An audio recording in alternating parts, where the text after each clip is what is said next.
تو جنتی کہیں گے قالوا انا كنا قبل في اهلنا مشفقین، ہم دنیا میں اپنے گھر والوں کے بیچ میں، اپنی فیملی کے بیچ میں، اپنے پریوار کے بیچ میں اللہ سے ڈرا کرتے تھے، اللہ سے ڈرنے والے تھے، ہم اپنی فیملی کے بیچ میں اللہ سے ڈرنے والے تھے۔ حضرت عمر بن عبدالعزیز رحمۃ اللہ علیہ کا واقعہ ابھی نظروں سے گزرا۔ جب حضرت عمر بن عبدالعزیز خلیفہ ہوئے، رات بھر سارے کاغذات وغیرہ کی کاروائی کرنے میں اور ذمہ داروں کو ان کا عہدہ دینے میں نکل گیا، فجر کی اذان ہو گئی۔ حضرت عمر بن عبدالعزیز رحمۃ اللہ علیہ نے فجر کی نماز پڑھی، گھر آئے، بستر پہ جانے لگے۔ ان کا 17 سال کا لڑکا جس کا نام عبد الملک بن عمر تھا، حضرت عمر بن عبدالعزیز کا بیٹا 17 سال کا بیٹا، بیٹے کا نام تھا عبد الملک۔ بیٹا کہتا ابا جان کیا ارادہ ہے؟ کہا بیٹا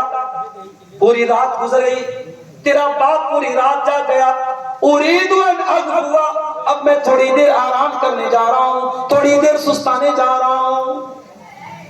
بیٹا کہتا ابا جان ابھی تو بہت سارے لوگوں کو حق دینا باقی ہے، ابھی تو بہت سارے مظلوم لوگ ہیں جن کو حق دلانا باقی ہے، اے ابا جان یہ کام کیے بغیر آپ کو نیند کیسے آئے گی؟ کہا بیٹا ابھی سو جاتا ہوں، ظہر کا ٹائم آئے گا، اذان ہو جائے گی، تیرا باپ اٹھے گا، نماز پڑھے گا، اس کے بعد بیٹھ کر کے سارے مسئلوں کو ہم حل کر لیں گے۔ بیٹا کہتا ابا جان من یضمن لک الحیات، اے ابا جان اس بات کی گارنٹی کون لے گا کہ آپ ظہر کی نماز تک زندہ رہیں گے؟ کہا کہ ہاں بیٹا اس بات کی گارنٹی تو میرے پاس ہے۔ کہا کہ ابا جان آپ مسلمانوں کے امیر المومنین ہو چکے ہیں، خلیفہ ہو چکے ہیں، کتنے مظلوم ہیں جو انتظار میں ہیں، خلیفہ آئے میرے مسئلے کو حل کر دے، میری جائیداد پر کسی نے ناجائز قبضہ کیا ہے، میرے گھر پر کسی نے ناجائز قبضہ کیا ہے، آ کر کے میرا حق مجھے دلا دے، اور آپ بستر پہ سونے جا رہے ہیں اور آپ کہہ رہے ظہر کے ٹائم اٹھوں گا۔ ابا جان اس بات کی گارنٹی کیا ہے کہ ظہر کی نماز تک آپ زندہ ہیں؟ حضرت عمر بن عبدالعزیز ان کی آنکھوں سے آنسو آ گئے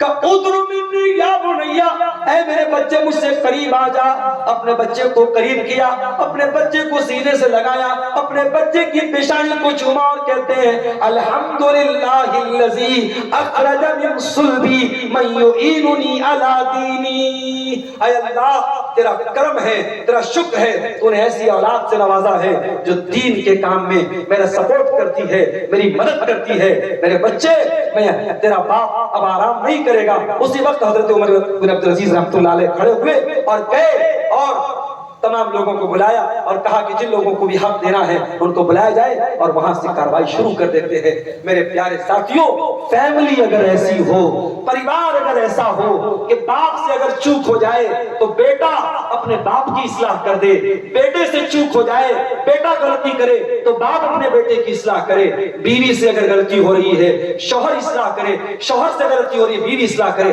اگر ایسا پریوار بنے گا تو یہ پریوار جنت میں جائے گا اور یہ دیندار پریوار کہلائے گا۔ آپ یقین کریں آج حالات اتنے بد سے بدتر ہو رہے ہیں۔ ابھی ایک خاتون کا فون آیا مئو سے، 10 سال ہو چکے ہیں شادی کے، ایک 9 سال کا بیٹا بھی ہے۔ کہتی ہے مولانا صاحب میرے شوہر مجھ سے دور رہتے ہیں، 3-3 4-4 مہینے مجھ سے دور رہتے ہیں، دوسری عورتوں کے ساتھ ان کے تعلقات ہیں، میں بہت پریشان ہوں، مجھے کوئی دعا بتا دیجئے، کوئی ایسی چیز بتا دیجئے پانی میں پڑھ کے اپنے شوہر کو پلا دوں، کھانے میں پڑھ کے اپنے شوہر کو کھلا دوں، میرے شوہر راہ راست پر آ جائیں، میرے شوہر پھر سے مجھ سے محبت کرنے لگے۔ کہتی ہے کہ میں اپنے شوہر کے حقوق میں کوئی کمی نہیں کرتی ہوں، لیکن آج میرا شوہر مجھے چھوڑ کر کے حرام رشتوں کی طرف جا رہا ہے، ناجائز عورتوں کی طرف جا رہا ہے۔